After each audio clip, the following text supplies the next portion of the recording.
तो अतीक अहमद दोषी करार दिए गए। बड़ा फैसला आज की सबसे बड़ी खबर है। 17 साल बाद ये कहा जा सकता है उमेश पाल को इंसाफ मिला, उनके परिवार वालों को इंसाफ मिला जो लगातार इसी बात की अपील करते रहे।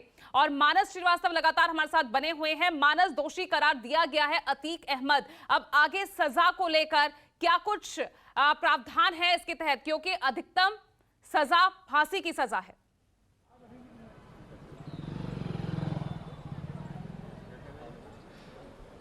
देखिए, इसमें हम आपको बता दें कि जो कोर्ट की प्रोसीडिंग है पहले उसको समझना जरूरी है। जब अभी कोर्ट में दोनों पक्ष में जो बहस पूरी हो चुकी थी और उसके बाद आज कोर्ट को ये तय करना था कि इस मामले में अतीक अहमद और अशरफ दोषी हैं या दोषमुक्त हैं, तो दोष सिद्ध जो है वो हो गया। यानी दोष सिद्ध मतलब चार्ज फ्रेम होने के बाद उसको कोर्ट में प्रूफ करना पड़ता है। जो भी जांच एजेंसी होती है वो चार्ज फ्रेम करती है। चार्ज फ्रेम करने के बाद उसको सिद्ध करना होता है अदालत में बहस के जरिए, तथ्यों के जरिए, सबूतों के जरिए। तो वो तमाम जो प्रक्रिया थी इतने वर्षों में पूरी की गई और उसके बाद आज कोर्ट ने माना कि उमेश पाल अपहरण कांड मामले में अतीक और अशरफ दोनों ही दोषी हैं, यानी दोष सिद्ध हो गया। अब इसके बाद बारी आती है सजा की। तो दोष सिद्ध हो गया। इसके बाद दोनों ही पक्ष के जो एडवोकेट्स हैं वो इसका अध्ययन करेंगे। उसके बाद नंबर आता है कि आखिर अब इसमें सज़ा क्या होनी चाहिए। जो मैक्सिमम इसमें सज़ा हो सकती है वो और जो न्यूनतम सज़ा है वो उसके बीच में एक बहस चलती है। उसके बाद कोर्ट के विवेक पे ये निर्भर करता है तमाम तथ्यों के आधार पर कि अपराध की जो जघन्यता है वो किस तरीके की है, कि वो किस तरीके का अपराध कारित किया गया है।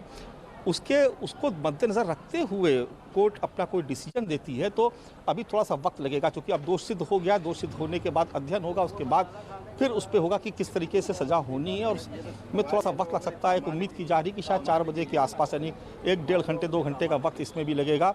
दोनों ही पक्ष के वकील हैं वो कोर्ट के जो दोष सिद्ध किया गया है उसके जो पॉइंटर्स हैं उसको वो समझेंगे और उसके बाद अपना अपना पक्ष रखेंगे। निश्चित तौर पर जो आमतौर पर प्रक्रिया है कि जो दोषी पक्ष होता है उसके एडवोकेट्स कहते हैं कि वो उनको न्यूनतम सज़ा इस मामले में दी जाए क्योंकि इस तरीके का अपराध नहीं है। दूसरा पक्ष वो कहता है कि जो सरकारी पक्ष होगा, जो सरकारी अधिवक्ता होंगे, निश्चित तौर पर वो ये कहेंगे कि जिस तरीके का जघन्य अपराध किया गया और जिस तरीके के हालात इन दोनों भाइयों के गैंग की तरफ से किए गए हैं तो उस पर मैक्सिमम सज़ा दी जाए। उसके बाद फिर कोर्ट पर डिपेंड करता है कि वो किस तरीके की सज़ा सुनाता है। तो देखिए, ये जो पहला जो फैसला है वो आ गया है कि दोष सिद्ध यानी दोषी करार दिए जा चुके। अब बारी आती है कि सज़ा क्या होनी चाहिए। तो थोड़ा सा और इंतज़ार करना पड़ेगा और थोड़ी देर में ये भी साफ़ हो जाएगा कि कोर्ट किस तरीके से सज़ा सुनाता है। तो ऐसी उम्मीद की जा रही है कि 4 बजे तक का वक्त लग सकता है और उसके बाद कोर्ट अपना फैसला सुना देगी।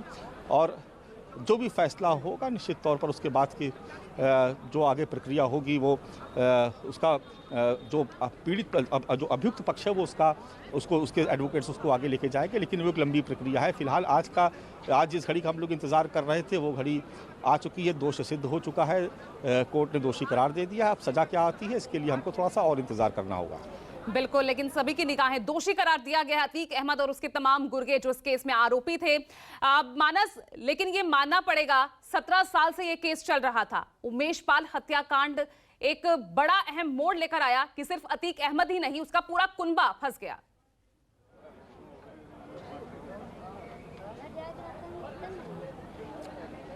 देखिए, निश्चित तौर पर जिस तरीके का आतंक रहा है बीते 4 दशकों में अतीक अहमद, अशरफ, उसके पूरे परिवार का, उसके गैंग का, दूसरी पीढ़ी ने भी कमोवेश वही रास्ता अपनाया और आपने देखा कि जो अतीक के जो लड़के हैं वो भी एक के बाद एक अपराधों में फंसते चले गए। जो नाबालिग है वो बाल सुधार गृह में, एक बेटा पहले ही जेल काटा और दूसरा असद उमेश पाल की हत्या करने के बाद फरार हो गया। तो एक तरीके से ये इस बात को साबित करता है कि दरअसल ये पूरा परिवार ही अपराध में लिप्त रहा और संगठित अपराध को बहुत लंबे अरसे से चला रहा है। कानून का खौफ नहीं था।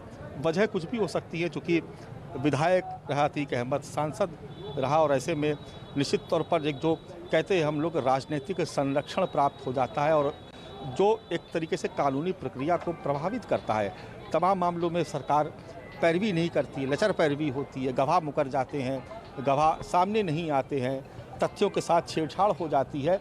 तो ऐसे में सरकार की ये जिम्मेदारी बन जाती है कि वो तथ्यों को कोर्ट के समक्ष सही तरीके से रखे, अपनी बात को सही तरीके से रखे। जो दोषी है, जो अभियुक्त है, जो अपराधी है, उसके खिलाफ तथ्यों को मजबूती से रखे जिससे कोर्ट के सामने सही तथ्य आ पाएँ और वो इस पूरे मामले में अपना फैसला सुना पाए, किसी नतीजे पर पहुंच सके और योगी सरकार ने यही किया। देखिए, इसमें कोई शक नहीं है कि योगी सरकार ने न केवल अर्थतंत्र को तोड़ा अतीक अहमद के, बल्कि उसका जो गैंग था उसको भी क्रैक करने के लिए पूरी कोशिश की गई, क्योंकि हमेशा से सरकार का ये मत रहा कि जो अर्थतंत्र है दरअसल वही किसी भी गिरोह का, किसी भी आपराधिक गिरोह को पनपने देता है, उसको पालता पोसता है, तो उसकी जड़ काटनी ज़रूरी है।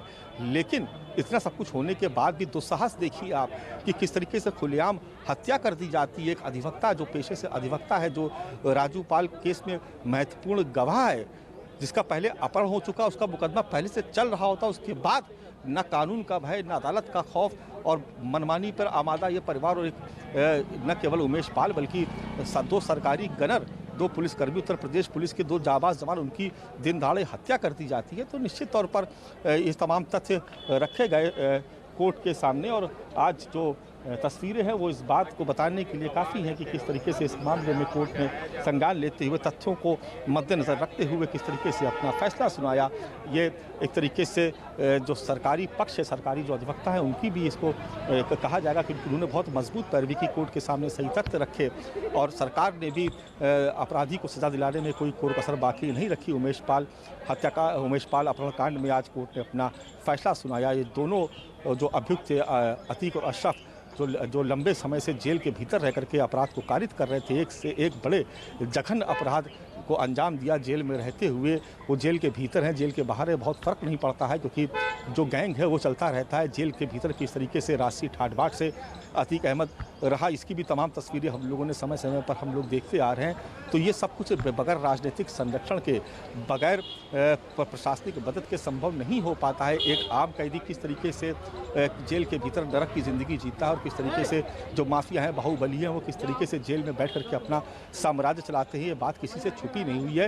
ये भले ही जेल से तस्वीरें उस तरीके की बाहर ना आती हो, लेकिन इसमें तो कोई शक नहीं रहा कभी भी किसी को कि जेल से इस तरीके के अपराध होते रहे। क्या उत्तर प्रदेश की जेलों में हमने नहीं देखा कि वहाँ पर बम चले, चाकू चले, जेल के भीतर हत्याएं भी हुई? तो आखिर ये सब कैसे होता रहा है? इसी तरीके के जो गैंगस्टर्स हैं वो इस तरीके के अपराध जेल से कारित करते हैं, जेल में भी अपना सिक्का चलाते हैं, जेल से बैठ करके तमाम अपराध जो है उनको संचालित करते हैं। जो अपना अर्थतंत्र है उसको मजबूत करते रहते हैं, और धीरे धीरे गैंग का विस्तार होता जाता है। अतीक और अशरफ दोनों भाई इस बात की एक मिसाल है कि किस तरीके से खादी की आड़ में एक अपराधी अपने आप को इतना मजबूत करता चला जाता है कि उसको वो कानून से ऊपर खुद को समझने लगता है। और आज जिस तरीके के हालात पैदा हो गए प्रयागराज में या पूर्वांचल में या उत्तर प्रदेश में, उसको तोड़ने की एक कोशिश की गई है, उसकी कमर तोड़ने की कोशिश की गई है। तो आप देखेंगे यहाँ पर कि किस तरीके से जो लोग हैं वो यहाँ पर कुछ अधिवक्ता है।